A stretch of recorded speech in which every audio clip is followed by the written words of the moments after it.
What's up, everyone, and welcome back to the Star Vision YouTube channel. My name is Sebastian, and we are here to talk about the dream Dallas Cowboys offseason. Now, let's get it. We're going to build a Super Bowl roster from the top to bottom, and I'm excited. We're going to be realistic, and it should be fun. Now, let's get right into it. Now, before we get started, I just want to break down some key salary cap information before we spend all of Jerry Jones' money. Now, there's some false narratives out there like, oh, the Cowboys can't afford Dak. They don't have enough cap space. How are they going to pay this player? This player? Oh, they have to cut this player. No, stop it. That's not how the salary cap works. Let me explain myself. The NFL has recently announced that the salary cap floor will be $180 million. Now, this is super important because, as we know, the coronavirus pandemic has affected sports and businesses all around the world. So, if anything, the salary cap will plateau, and that is a huge sigh of relief for teams like the Dallas Cowboys. Also, the Dallas Cowboys saved $25 million from last year to carry it over for this year. Now, this is huge because we still have to pay Dak Prescott. And if or when you actually want to pay Dak Prescott, it creates salary cap because when you pay a player, you could structure and move around the salary cap easily. In addition, look for Cowboys players to get their contracts restructured, as in Ezekiel Elliott, DeMarcus Lawrence, and Zach Martin. So hopefully you guys understand the salary cap more, and now let's get into the fun stuff.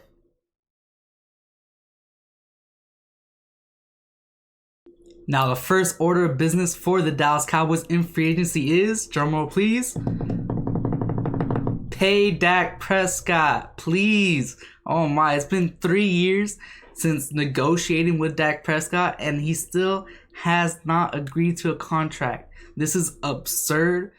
This is bad on the front office, and we're just losing money every second. So we're going to give Dak Prescott what he deserves. 4 years, $160 million. That is $40 per year, but don't be scared. You can, like I said in the salary cap, you can move those salary cap numbers around. We could be paying Dak Prescott $32 million this year, $38 million next year, $40 million another year. That's how it works. Don't be scared. The Cowboys know what they're doing. Jerry Jones is a businessman, and we got to pay our franchise quarterback. There we go.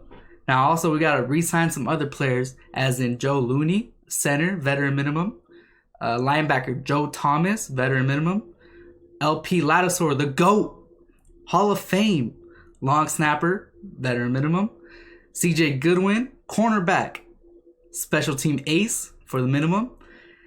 I'll bring back Antoine Woods if he may or may not make the team, but we'll see. Bring him back for the minimum.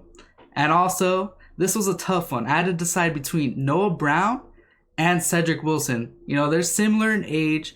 I need to fill that number 4 wide receiver spot. And unless we address in the draft, I just think we need to retain one of them. So with Noah Brown, you got blocking and you got size. Now with Cedric Wilson, you got more of a speedster. You got a slot receiver. And I think Wilson will command more money, so I'll settle with Noah Brown. So now that we got those players situated and on the roster, we got to look outside of the roster. Now, I'm looking for veteran presence and players who can revamp this defense. With Dan Quinn as the new defensive coordinator for the Dallas Cowboys, I just see the connection of Richard Sherman and Dan Quinn, who were with the Legion of Boom back in 2014. I just see that reunion coming to Dallas. You know, that'll be very intriguing for both sides. You know, the Cowboys need veteran leadership. And hopefully, if we do bring in a cornerback, as in Richard Sherman, we do not have to reach for a cornerback in the draft. We got to fill our needs. You know, next, I know the Dallas Cowboys do not like to invest in their defensive tackles, especially big boys, one technique guys. But with Dan Quinn coming to town, I hopefully he changes their mind. And we're going to go after New Orleans Saints defensive tackle who could play one technique, Sheldon Rankins. And I'm going to give him a 3-year, $21 million deal. And I think that is huge for the defense. Sheldon Rankins is only 27 years old, and he has a lot of football left in him. Now you could go an older route, a cheaper route, but I'm looking for a one technique to solidify this defense and help those linebackers, as in Jalen Smith and Leighton Vander Esch, fill gaps and help that run game. Now this one's intriguing. Jurrell Casey was recently released by the Denver Broncos, and he's coming off an injury, so he should be cheap. He is 32 years old, and I'm just looking for that 3 technique to be dominant, because I don't want to throw Neville Gallimore into the fire and hope he performs. I want a veteran guy who could hold down that defensive line and create some pass rush. Jurrell Casey was a Pro Bowler, and I still think he could produce. So I'm giving him 1 year, $4 million, which is very affordable. Having offensive line depth is very important. As we saw this past year, our whole offensive line was hurt, and it was hard to do anything on offense. So what I'm going to do is get some depth, and I'm going to go sign Zach Martin's brother, Nick Martin, who played on the Houston Texans. He was a starting center for like 4 to 5 years. Nick Martin reuniting with his brother in Dallas just makes too much sense. So I'm giving him a 2 year, $6 million.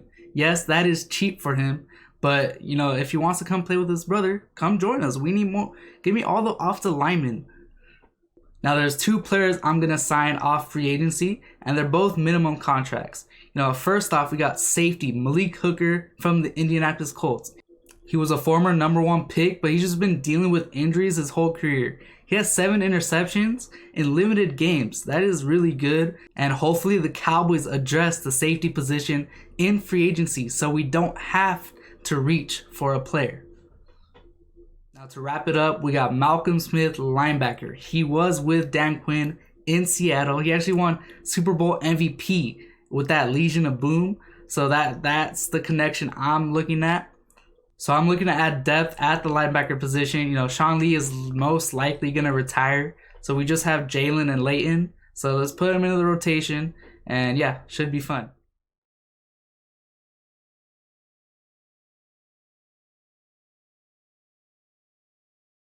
I want everyone to close their eyes and imagine this. The day is April 29th, and the time is 6:32 p.m. Pacific Standard Time. The Dallas Cowboys are on the clock. The 5th best player in the NFL draft is available. He would be a huge addition to the Dallas Cowboys. First thought that comes to your mind: generational talent, mismatch galore, insane catch radius. We should take him, right? Open your eyes. With the 10th pick in the NFL draft, the Dallas Cowboys select tight end Kyle Pitts from Florida. Now this is the definition of taking best player available. This is how you make winning rosters. This is how you improve your team, by taking the best player available. We did it last year. CeeDee Lamb, top 5 prospect in that draft. We took him at 17. If the scenario presents itself, you take it. You take good players. You deal with it later. Now this would be phenomenal for the Dallas Cowboys. Imagine Dak Prescott throwing to Amari Cooper, CeeDee Lamb, Michael Gallup, Kyle Pitts, hand it off to Ezekiel Elliott with the Great Wall of Dallas in front of it. That's insane. This is why you go sign people like Richard Sherman in free agency. You fill these holes so you could be able to take these guys. You know, I'm not sold on the cornerbacks as of yet, but I'm sold on Kyle Pitts. Who isn't? Moving on to the second round, we got cornerback Greg Newsome II from Northwestern still available. Now this would be tremendous value for the Dallas Cowboys. Adding him into the rotation with Trayvon Diggs, in this scenario, Richard Sherman, Anthony Brown, he'll fit perfectly. He'll have plenty of time to learn. Now here's some of my draft notes. He's intelligent, athletic. He has phenomenal lateral movement. Technically sound, he's lengthy. Although he doesn't have the interception numbers, he's always near the ball. In the third round, the Dallas Cowboys select safety Ardarius Washington from TCU.